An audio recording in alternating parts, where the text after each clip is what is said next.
The screams echoed through the corridors of Research Station Kepler 442b, but they didn't last long. They never did.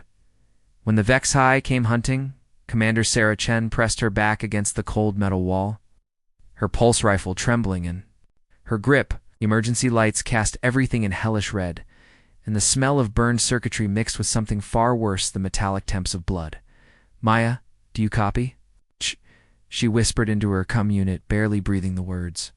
"Static," answered her. Then, cutting through the white noise like a blade, came the sound that had haunted her nightmares for 3 years. The clicking, sharp, rhythmic, like claws on metal, but somehow organic. The Vex-High were close.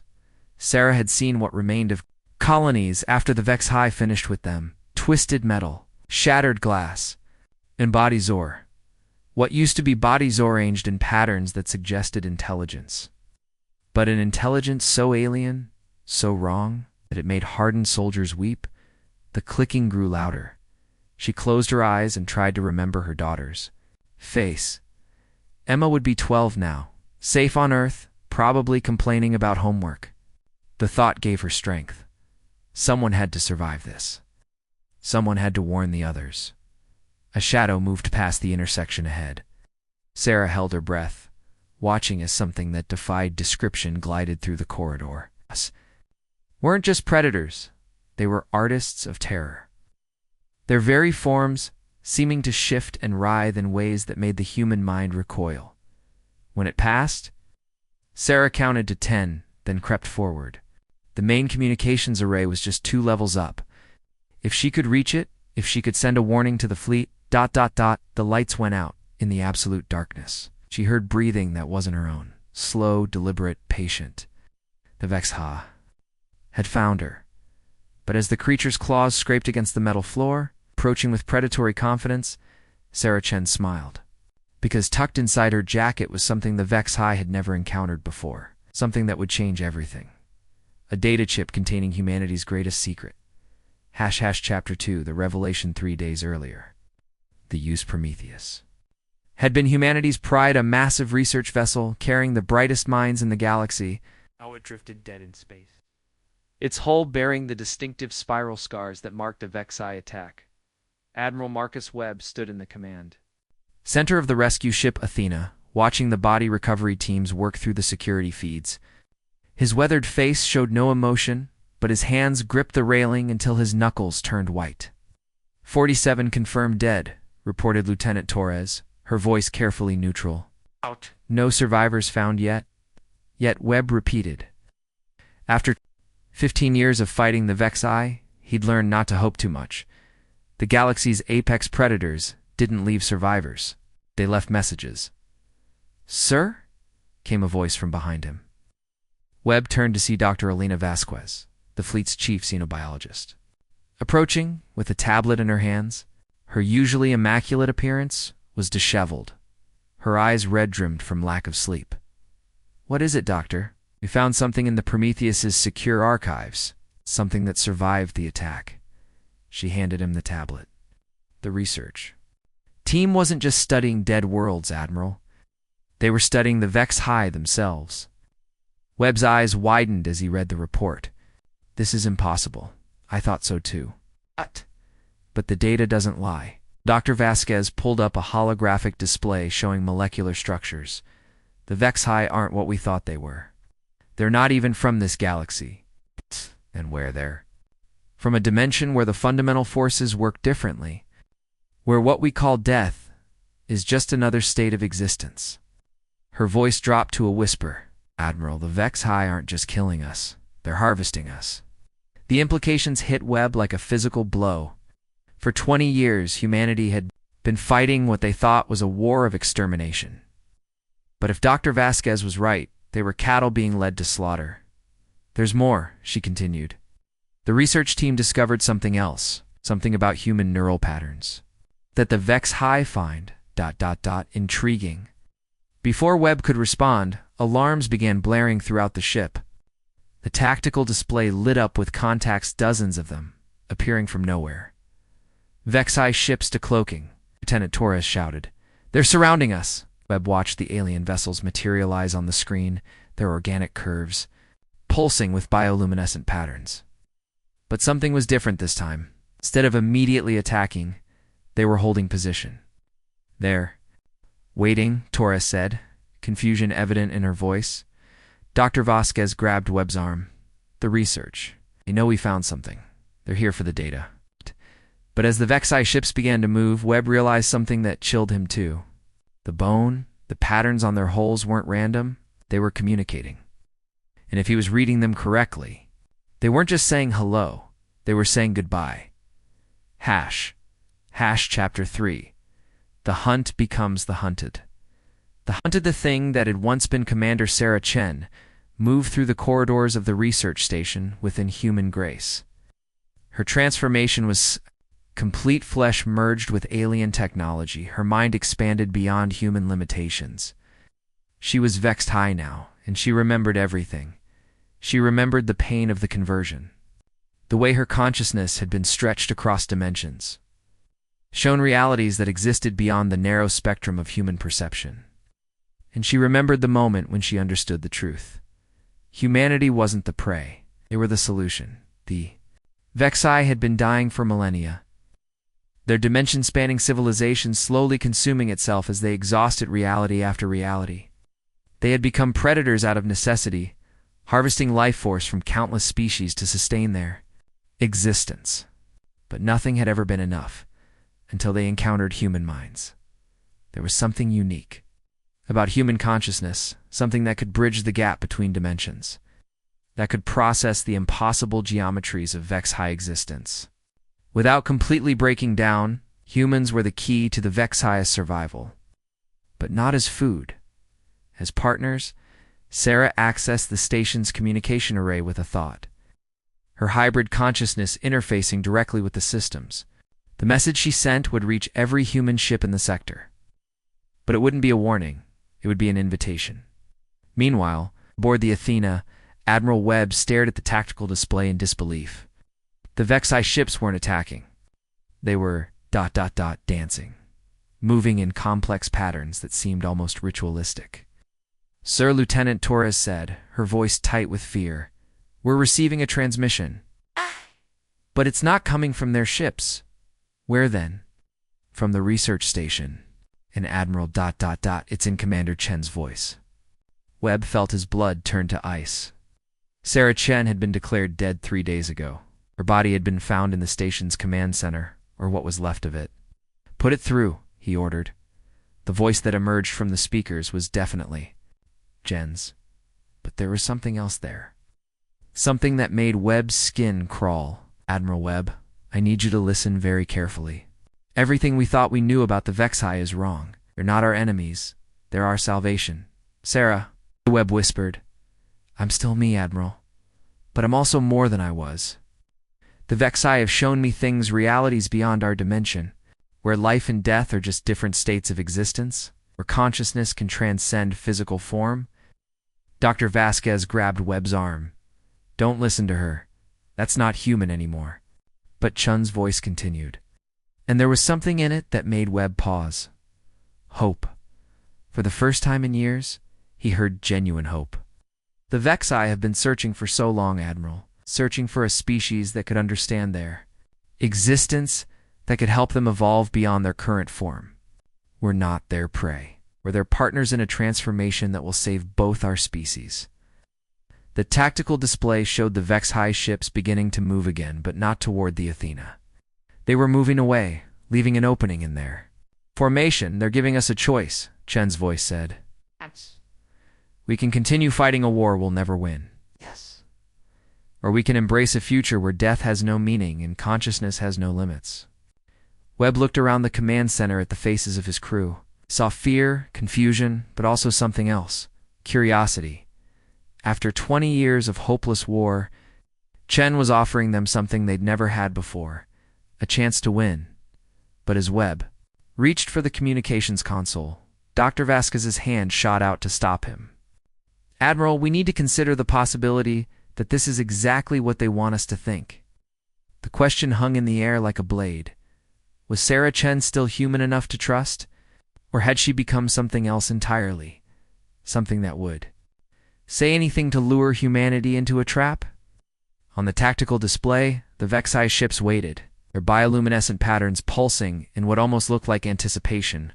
The choice was Webb's to make. And whatever he decided would determine the fate of both species. Chapter 4. The Truth Unleashed. The emergency session of the Galactic Defense Council convened in the depths of Luna Station, far from the prying eyes of civilian populations. Around the massive circular table sat representatives from every human colony, their faces grim as Admiral Webb finished his report. "You're telling us," said Director Harrison from the Tau Ceti colonies, "that Commander Chen has been ... converted ... is now advocating for cooperation with the Vexai?" "That's correct," Webb replied. "But there's more," Dr. Vasquez has analyzed. "The data from the research station What we've discovered changes everything."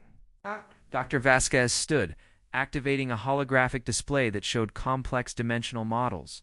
The Vexai aren't from our universe. They're refugees from a dying dimension, one where the fundamental forces are breaking down. Their predatory behavior isn't choice, it's survival, and you believe them. Director Harrison's voice was sharp with skepticism. "I believe the data," Vasquez replied. "The molecular analysis, the energy signatures, the dimensional frequencies, they all support Chin's claims. Something that explains why the Vexai are so interested in humanity specifically." She manipulated the hologram, showing neural pathway diagrams. "Human consciousness operates on quantum frequencies that can exist in multiple dimensional states simultaneously. We're naturally multidimensional beings, we just don't realize it." The room fell silent as the implications sank in. Asked Colonel Rodriguez from the Mars Defense Force. "I'm saying that humanity might be the first species the Vexai have encountered that can actually survive their conversion process with consciousness intact. Every other species they've encountered has been ... simplified. By the transformation, Webb leaned forward. But Chen seemed completely aware. She knew things only Sarah Chen would know. "Exactly. The Vexai aren't trying to replace us. They're trying to merge with us. To create something new, a hybrid species that can exist in both dimensions." The debate that followed was fierce. Some argued for immediate military action, others for cautious diplomatic contact. But as the hours passed, it became clear that humanity faced an impossible choice: accept the Vexai offer and risk losing their humanity forever, or continue fighting a war they were slowly losing. The vote was close: 7 colonies in favor of contact, 6 against. But it was Director Harrison who provided the tiebreaker with a question that changed everything. "Dr. Vasquez," he said slowly, "if the Vexai can make us multidimensional beings, what happens to death?"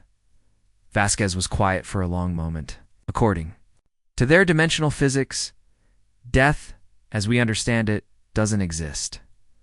Consciousness simply transitions to a different state of existence." "Are you saying they're offering us immortality?" "I'm saying they're offering us transcendence." The final vote was unanimous. 3 days later, Admiral Webb stood on the bridge of the Athena as it approached the coordinates Chen had provided. The Vexai fleet waited in perfect formation, their ships no longer looking like instruments of war, but like works of art. "Open a channel," Webb ordered. Chen's voice came through clearly. But there was something else now, harmony of tones that seemed to come from multiple sources. "Admiral, welcome. We've been waiting, Sarah. I need to know, are you still human?" "Human, Admiral, but I'm also more than human. The Vexai have shown me what we can become, what we will become." On the main screen, the space around the Vexai ships began to shimmer. Reality itself seemed to bend and flow as dimensional barriers weakened. "The transformation is voluntary," Chen continued, "but once it begins, there's no going back. See things, experience things that will fundamentally change how you understand existence." Webb looked around his bridge crew. They were volunteers, all of them. People who had lost family to the Vexai, who had nothing left to lose. But also people who were brave enough to take the first step into the unknown. "We're ready, Webb," said the light that enveloped the Athena was beyond description. It wasn't just illumination, It was revelation. In that moment, Webb understood everything. The Vexi weren't conquerors. They were gardeners, cultivating consciousness across multiple dimensions. And humanity was their greatest success. As the transformation began, Webb felt his consciousness expand beyond the boundaries of his physical form. He could perceive the vast network of hybrid beings that stretched across multiple realities. Each one, a bridge between dimensions. Each one, a guardian of life itself. The war was over, but the real adventure was just beginning. Epilogue. The new Guardians 1 year later. The being that had once been Admiral Marcus Webb stood in the observation deck of what had once been Luna's station. The facility had been transformed into something beautiful, a crystalline structure that existed simultaneously in multiple dimensions, serving as a bridge between the human and Vexi realities. Around him, hundreds of humans were undergoing the voluntary transformation process, their consciousness expanding to encompass realities beyond imagination. Some emerged as pure energy beings, others as hybrid creatures that combined the best of both species. All of them were guardians now, protectors of a vast network of life that spanned the galaxy. Any regrets? Asked the being that had once been Sarah Chen. She appeared beside him as a shimmering figure of light, her form shifting between human and something far more complex. None, Webb replied. Though I sometimes wonder what would have happened if we'd chosen differently. The Vexi would have continued their dying hunt across the galaxy, and humanity would have eventually been consumed. This was always the only path to survival for both species. Webb nodded, watching as a group of newly transformed humans took their first steps into the greater reality. They would become explorers, diplomats, and guardians of countless worlds. The galaxy was vast, and there were other species out there who might need the same choice humanity had been offered. The Kepler colonies are reporting first contact with a species called the Zephyrians. Chen said, reading from data streams that flowed directly into her consciousness. They're a hive mind species facing extinction from dimensional parasites. Like they need our help, Webb said, already reaching out with his expanded awareness to assess the situation. The Zephyrians were young, barely spacefaring, but their collective consciousness showed potential for multi-dimensional existence. Another species to save, Chen observed. The Vexi were right. We really are the solution they were looking for. As they prepared to depart for the Kepler system, Webb reflected on the journey that had brought them here. Humanity had feared the Vexi, had fought them desperately for decades. But in the end, the predators had become partners, and the prey had become protectors. The galaxy was full of wonders and terrors, species struggling to survive in a universe that seemed determined to consume them. But now there were guardians beings who existed between dimensions, who could offer the gift of transcendence to those ready to accept it. The hunt was over. The real work was just beginning. And in the depths of space, other species would soon discover what the Vexi had learned. There was something special about humanity, something that made them uniquely suited to bridge the gap between life and death, between existence and transcendence. The predators had feared nothing till humanity unleashed the truth. But the truth wasn't about human weakness or strength. It was about human potential, the ability to look into the abyss and see not darkness, but infinite possibility. The galaxy would never be the same.